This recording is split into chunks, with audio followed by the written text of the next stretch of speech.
WWE Hall of Famer Ric Flair reacts to Hulk Hogan death news. Ric Flair spoke with TMZ about Hulk Hogan in the minutes after the wrestling legend's death, and he got super emotional remembering his good friend. He was more than a friend, he was family. WWE legend Ric Flair breaks down in tears reacting to the tragic news of Hulk Hogan's death in an emotional interview with TMZ. This raw and heartfelt moment will leave you speechless. In this powerful video, we take you inside Ric Flair's emotional response just minutes after hearing the devastating news about the passing of his longtime friend and wrestling brother, Hulk Hogan. As two icons of pro wrestling history, their bond went far beyond the ring, and Flair's tribute is a reminder of just how real their connection was. He was more than a friend, he was family. Those were Ric Flair's first words. Shaky. Breathless. Spoken through tears to a TMZ reporter who had just broken the worst news imaginable. Hulk Hogan, real name Terry Bollea, was gone. At 71 years old, the icon who once told millions to train, say their prayers, and believe in themselves, was no longer with us.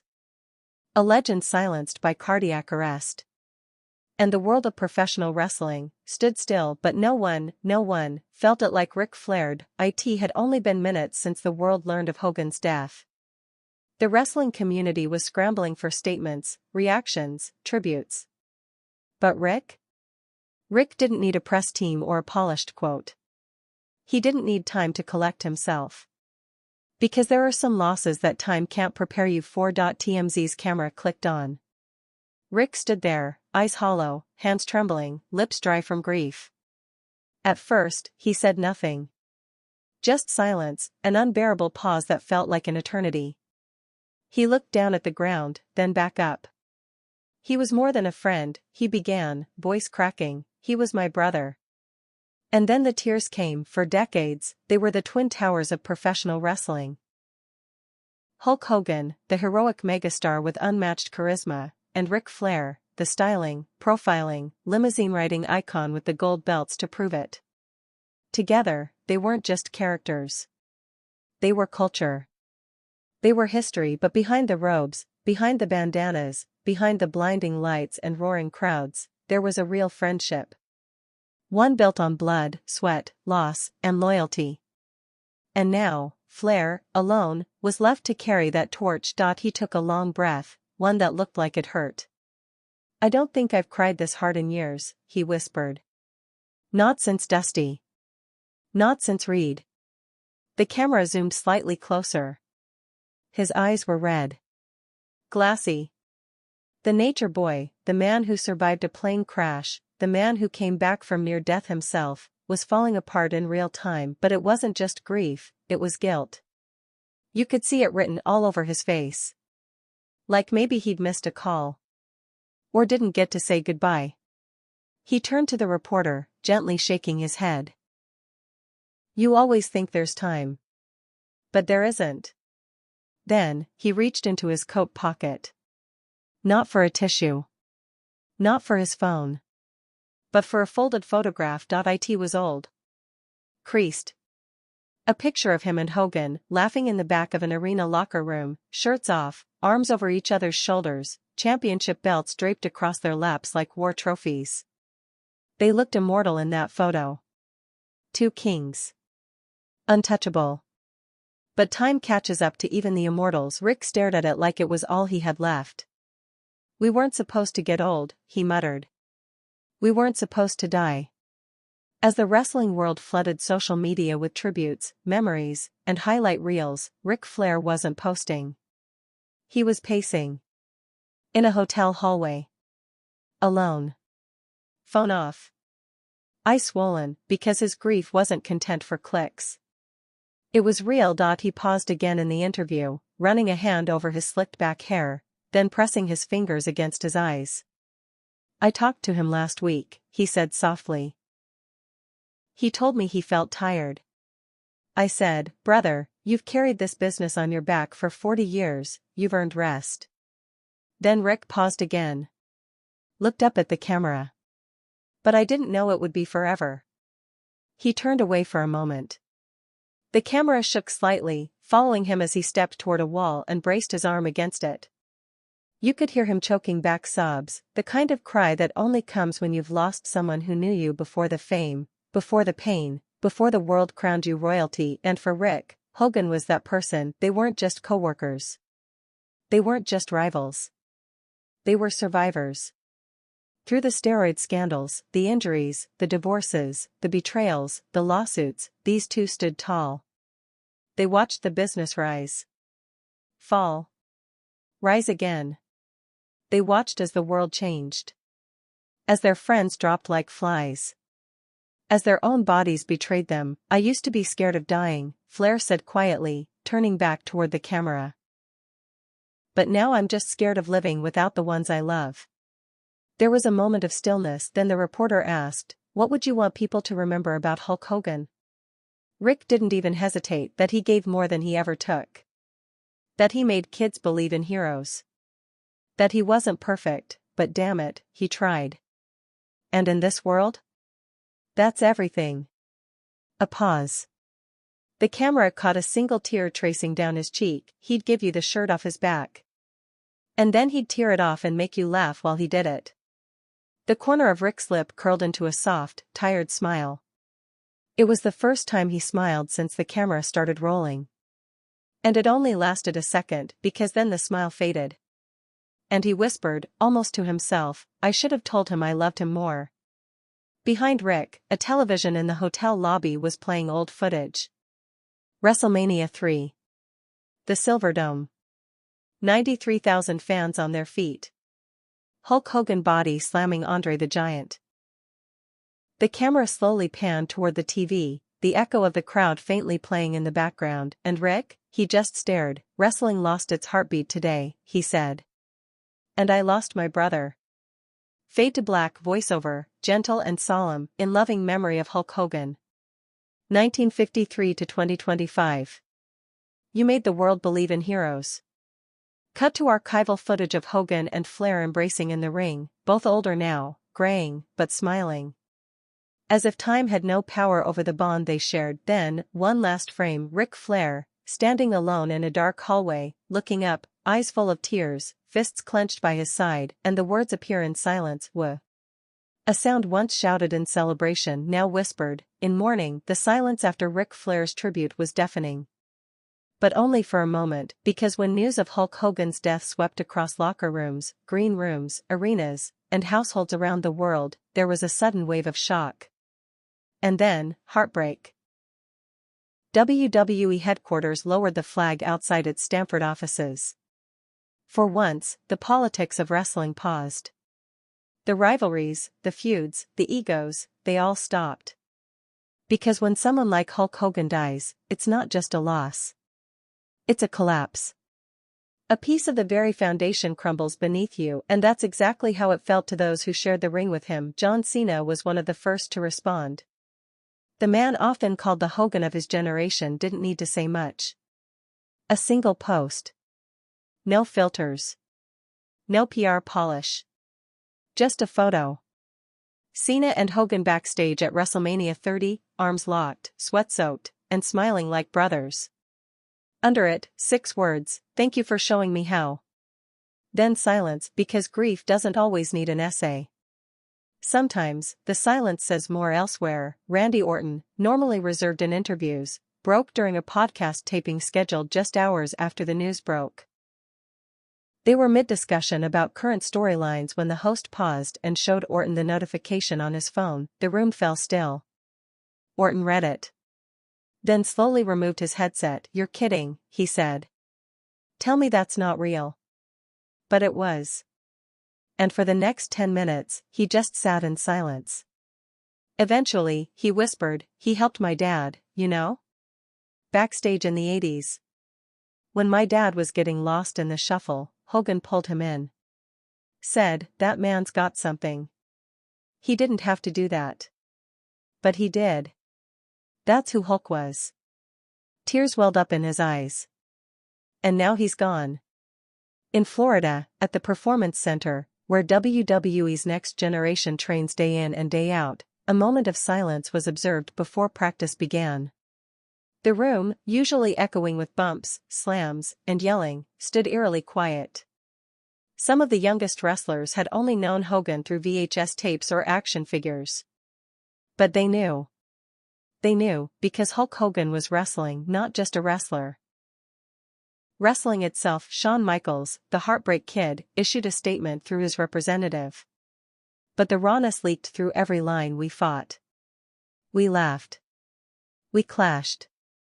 And through it all, I respected him more than words could ever say.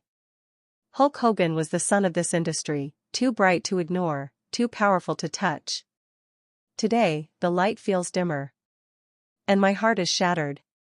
Meanwhile, backstage at Monday Night Raw, the show still had to go on. The crowd was electric, but the energy was different. Everyone had heard. The news had broken just before the taping. Superstars scrambled to rewrite their segments.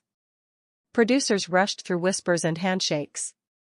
But the cameras didn't catch what happened backstage. A circle formed. Roman Reigns, Seth Rollins, Sami Zayn, Cody Rhodes. All huddled together, heads bowed. Paul Heyman, holding back emotion, led the group in a quiet reflection. Hogan paved the road we walk, he said. Every step we take in this business, we take because he cleared the jungle first. Never forget that. Then, he stepped aside. I and the production truck, Kevin Dunn, one of WWE's most senior TV producers, quietly instructed a live team to prepare a tribute package. He didn't need direction. He knew. Footage was pulled. From 1984 to 2024. Body slams. Leg drops. The red and yellow. WrestleMania moments.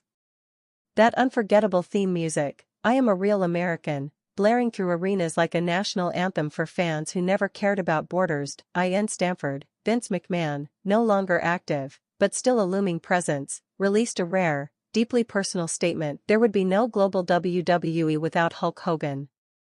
He wasn't just the face of the company. He was the soul of an era. Terry was complicated. He was imperfect. But he was mine. And I loved him like a son. The statement ended with 3 words, "Thank you, brother." Across the country, fans gathered. Some placed action figures, bandanas, and photos outside arenas. Some stood silently outside Hulk Hogan's beach shop in Clearwater, Florida, candles flickering in the ocean breeze. Others flooded social media with memories, videos, and stories of how Hogan had made them believe in something bigger, stronger, when they needed it most. But for Ric Flair, the grieving didn't end after the TMZ interview. Later that night, he returned home. Alone. He walked into his office, walls lined with belts, memorabilia, and decades of photos. But one photo sat different. It wasn't framed. Just resting quietly on his desk. A Polaroid from 1985. Hogan and Flair. Not in the ring. Not on a poster. But on a beach in Florida. Shirtless, barefoot, sunburned, and laughing like kids. No fans. No scripts. Just 2 men who survived something together. Rick sat in silence. Then, without warning, he reached for his phone. Not to text. Not to scroll. But to record. His voice, quiet and low, cracked with age and emotion. To the fans out there, I know you're hurting. I am too. We all are. But I need you to know something. Hulk Hogan loved you. Every single one of you. Even the ones who booed him. Even the ones who turned on him during the NWO. You were always in his heart. He wiped his face. He told me once, "Brother, when they cheer, I feel 10 feet tall. When they boo, I feel 20. That was his power. He didn't just live for the reaction, he became the reason for it. Flair took a long breath. I don't know if I'll ever lace up my boots again. Not after this. But if I do, it'll be for him. He hit stop. The video was never posted, because some tributes aren't meant to go viral, some are just meant to be said aloud, in a room full of memories. By morning, WWE had officially announced a 10-bell salute to open the next SmackDown. Rumors swirled that Hogan's family was already in discussions about a Hall of Fame tribute, one that would be broadcast live from Tampa, the city he loved. But Ric Flair? He didn't attend the press calls. He didn't fly out for TV. He stayed home. With that photo and the words that no one ever wants to say, "Goodbye, brother." The air in Tampa felt different that night. There was a weight to it. A stillness that even 20,000 screaming fans couldn't shake. It wasn't just another SmackDown. It wasn't just another tribute. This was a farewell. WWE had transformed Amalie Arena into a shrine for a man larger than life. Banners of Hulk Hogan, arms flexed, shades on, smile blazing, hung from the rafters like sacred relics. The ring apron was black, trimmed in gold. The mat bore a simple message in bold white letters: "Thank you, Hulk." As the broadcast began, the crowd stood in silence. The bell tolled 10 times. Slowly. Mournfully. Each chime echoed like thunder rolling across history. From the first clang to the last, no one moved. No one breathed, and when the final toll faded into silence, the screen faded to black. Then, "Real American." The crowd erupted, not with joy, but with something deeper: gratitude. The music played louder than ever before. Every fan in the building stood, fists in the air, tears in their eyes, chanting his name as if their voices could reach wherever Hogan was now. Hogan! Hogan! Hogan!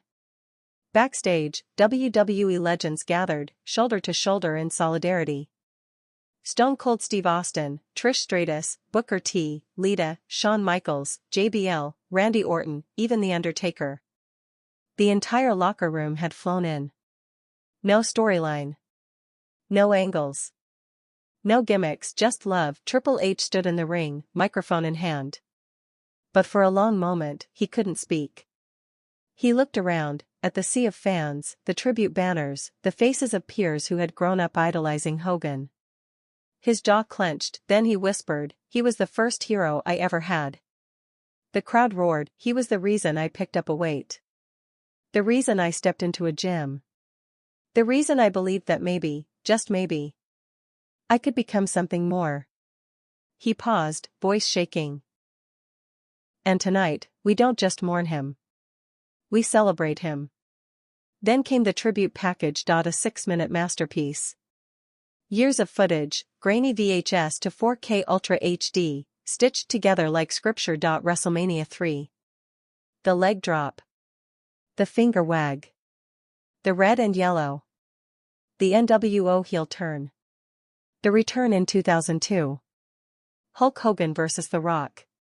The crowd reaction that shook the earth, and over it all? Hogan's own voice, "You know something, brother? I love you guys. I always have. I always will. And I hope when I'm gone, you remember one thing. I did it all for the fans." The final shot, Hogan on the ramp, shirt torn, arms wide, fireworks behind him. He turns around, and vanishes into the smoke. Back to Triple H, tears in his eyes. "He wasn't perfect," he said. "But he was real. He was ours. And he never stopped being that." One by one, wrestlers came out, not to perform, but to pay respect. John Cena stood at the top of the ramp, saluted, and whispered, "Rest easy, champ." Roman Reigns came out, holding both championship belts. He placed them in the center of the ring, then knelt beside them. Even The Rock appeared, via satellite from a film set overseas. "You don't get wrestling without Hogan. Period," The Rock said, eyes misting over. "He made it global. He made it cool. He made it matter. I was lucky to stand across from him in that ring. And even luckier to hug him backstage after. My heart is with his family. And my soul is with the man who told us all to believe." But there was one more moment left, and it didn't come from a superstar. It came from the fans. WWE gave the floor to them. A pre-recorded segment aired of everyday fans from around the world, finishing the same line: "Hulk Hogan made me believe that anything was possible. That heroes are real. That strength comes from heart. That I could beat cancer. That I mattered." Then, in a surprise no one expected, Ric Flair returned to the ring. He hadn't planned it. Hadn't told anyone. But as the final fan voice faded, the crowd turned, and there he was. In a simple black suit. No pyro. No robe, just Rick. The arena went silent. Not out of respect, but awe. They watched as the man who could barely speak through tears days ago now stood tall, in front of the same crowd that once watched him and Hogan tear the house down. He lifted the mic slowly and said just 5 words, "What you gonna do, brother?" The crowd gasped, "When heaven runs wild on you." An explosion of cheers. Rick smiled through his tears. He pointed to the sky. "I'll see you again, Terry. And when I do, you better have that bandana ready. 'Cause we got one more match in us." Then, he dropped the mic. The crowd chanted his name, "Rick. Rick. Rick." As he walked away, WWE faded to black. No outro. No commentary, just one screen. Black background. White text, "In memory of Hulk Hogan. 1953 to 2025. Then one final message, "Heroes live forever." And that night, every fan in the world believed it. They came with bandanas, with tears, with Sharpies and candles and action figures they hadn't touched in years. Outside WWE arenas across the country, from Tampa to Los Angeles, from Chicago to London, fans gathered by the thousands, not because they were told to, but because their hearts pulled them there. This wasn't just a celebrity passing. This was the death of a cultural force. Hulk Hogan was more than a wrestler. He was a father figure. A symbol. A titan of youth. He was your childhood, strutting down the ramp in red and yellow, finger wagging at the villains of the world. And now, that flame had gone out. At WWE's Performance Center, a makeshift shrine appeared overnight. By dawn, it had grown tenfold. Photos, signed posters, wristbands, old VHS tapes. A pair of tattered yellow boots, and a cardboard sign, hand-scrawled with black marker, "I survived because Hogan gave me strength." One fan, 34-year-old Marcus from Houston, flew to Tampa with his 7-year-old son. He spoke through tears. "I had cancer when I was 9. I used to watch Hogan in the hospital every morning. He was my superhero. When I got better, my dad took me to see him live. It's the only memory I have of my father before he died." He looked down at his son, who wore a replica Hulk Rules shirt. "I needed to show my boy who saved his grandpa's life." The stories didn't stop. At a fan memorial in Brooklyn, a woman named Jada held up a Polaroid from 1991, her, age 5, sitting on Hulk Hogan's shoulders at a charity event. On the back, it simply read, "He made me feel seen." In Glasgow, Scotland, a full bagpipe tribute was held on Buchanan Street. Dozens of fans, most of them never having seen Hogan live, stood in silence as the pipes played Real American with reverence. In Tokyo, a mural went up overnight. Hogan's likeness, painted in bold brushstrokes across a concrete wall in Shibuya. Beneath it, the words, "Fight Forever." And in Mexico City, lucha legends paid tribute in the only way they knew how, through action. An entire card was rewritten in Hogan's honor. Every match ended with a Hogan pose. Every winner dropped to one knee and pointed skyward. But the tributes didn't stop with fans. AEW, Impact Wrestling, NJPW, even UFC, they all issued public statements. AEW's Tony Khan opened Dynamite with a message rarely heard in wrestling. "Tonight, we remember Hulk Hogan, not as a rival, but as a legend who paved the way for all of us. Without him, there is no wrestling boom. No Monday Night Wars. No future. Tonight, we're not two companies, we're one wrestling family." That night's main event ended with every AEW wrestler coming to the ramp, lifting their hands in the air, and shouting, "Whatcha gonna do, brother?"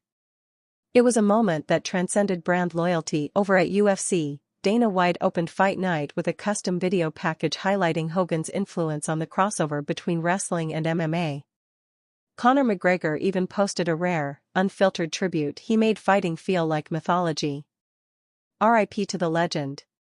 Meanwhile, back in Tampa, the Hogan family, his children, his wife, his brother, remained largely silent, grieving privately. But one post did surface. A photo of Hogan's hand, lying peacefully in a hospital bed, his signature bandana wrapped around his wrist, and one caption, "He died with a smile on his face. You were his world." Then came the moment the world didn't expect. WWE announced a global Hulk Hogan memorial show live from Madison Square Garden, not just a tribute match.